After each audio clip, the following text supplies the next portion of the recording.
Aujourd'hui, je vous propose de faire un très grand sac pour faire les courses, un panier à ouvrage, fait avec un tissu différent, vous l'utiliserez pour ranger les jouets ou plein d'autres choses.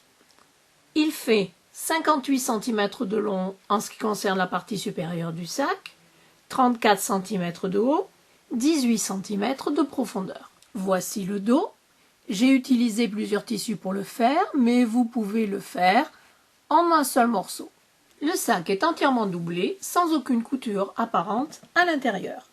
Fournitures, mesures et 2 tutos photos sont sur la fiche explicative que vous téléchargerez dans ma boutique en ligne, dont l'adresse se trouve dans la boîte de description en dessous de cette vidéo.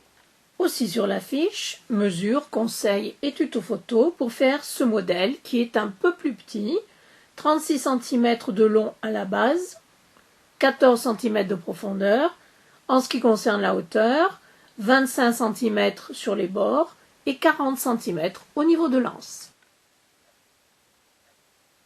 Découpez toutes les pièces en suivant les indications et les mesures données sur la fiche. Prenez une longueur de passepoil et placez-le sur le bord inférieur du panneau imprimé. Le cordon se trouve vers le haut. Placez des pinces tout le long. Ensuite, faites une faufilure à l'intérieur de la marge de couture à 5 mm du bord, longueur de point 4. Pour chaque pièce, pliez les grandes longueurs en deux et découpez une toute petite encoche qui marquera le milieu. Prenez la pièce qui deviendra la base, mettez endroit contre endroit, alignez bord et encoche au milieu, placez des pinces et faites une couture à 1 cm tout le long en utilisant le pied de biche spécial fermeture à glissière. La couture se fait le plus près possible du cordon qui se trouve ici. Repliez le tissu de la base sur lui-même, donnez un petit coup de fer.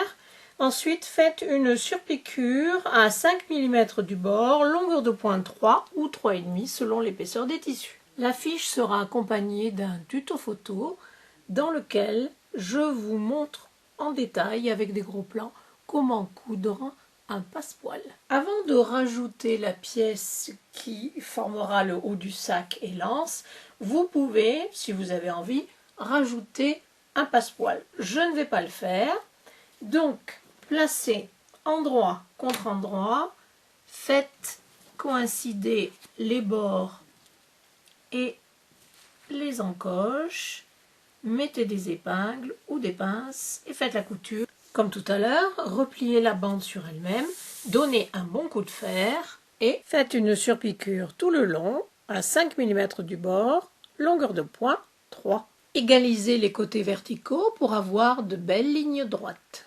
À l'aide des mesures et du tuto photo qui se trouve dans la fiche, vous pourrez d'abord découper et ensuite créer la base et le haut du sac. Placez l'extension de l'anse endroit contre endroit et faites une couture à 1/2 cm. Repliez l'ajout sur lui-même et faites une surpiqûre en utilisant un des côtés du sac comme gabarit. Découpez 2 morceaux de doublure qui seront d'une seule pièce. Si vous ne voulez pas faire le sac en plusieurs morceaux, dans la fiche, je vous donnerai les mesures exactes pour faire un sac d'une seule pièce. Vous désirez coudre des poches zippées cachées doublées ou bien des poches plaquées ou autres sur l'extérieur ou à l'intérieur de votre sac, il faut le faire maintenant. Je vous donnerai les liens pour tous les tutos techniques de poches que j'ai fait et dont vous pourriez avoir besoin. Pour donner davantage de tenue au sac, vous pouvez découper le gabarit dans du molleton thermocollant H630 que vous repasserez au dos du tissu extérieur avec une pâte mouille. Commençons par coudre l'anse, les 2 parties du tissu extérieur, endroit contre endroit. Alignez bien les bords et faites une couture simplement en haut à 1 cm du bord. La même chose pour la doublure. Pour les 2 tissus, sur l'envers, on aplatit la couture. Sur l'endroit, on fait une surpiqûre de chaque côté à 5 mm du bord, longueur de point 3. Placez doublure et tissu principal endroit contre endroit. Alignez bien les coutures de l'anse, mettez des pinces pour tenir les tissus et cousez simplement le haut du sac là où j'ai mis les pinces, c'est-à-dire les deux formes en U à 5 mm du bord, longueur de point 2.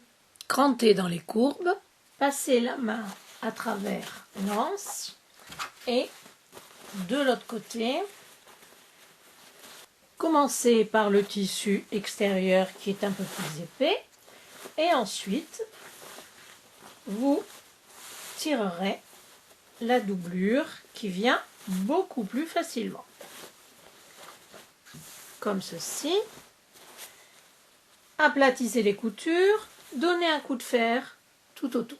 Si vous décidez de mettre du thermocollant, je vous conseille d'élargir l'anse de 1 à 1,5 cm de chaque côté. Maintenant, placez d'un côté les deux parties du tissu extérieur et de l'autre les deux parties de la doublure. Alignez les coutures, mettez des pinces. Avant de coudre les grandes lignes droites, en évitant évidemment les quatre coins, vous devez vous assurer que les coutures correspondent bien. Ici, en haut, c'est-à-dire la couture entre la doublure et le tissu extérieur. Ensuite, la partie haute du sac et la partie basse du sac avec le passepoil. Toutes ces coutures doivent bien coïncider. Mettez des pinces et des épingles. Faites la couture autour, sauf dans le bas de la doublure où vous devez laisser à peu près une vingtaine de centimètres d'ouverture. L'ouverture est ici. Ouvrez maintenant de cette manière tous les coins.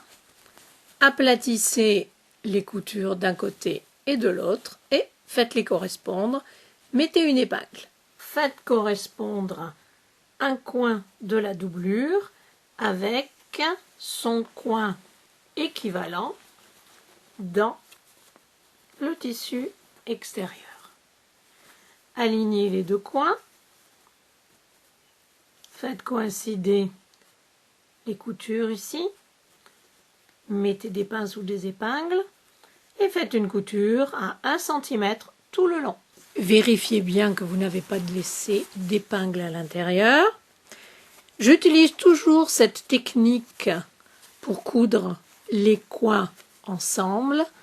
Ainsi, la doublure ne se promènera pas à l'intérieur de votre sac ou de votre pochette.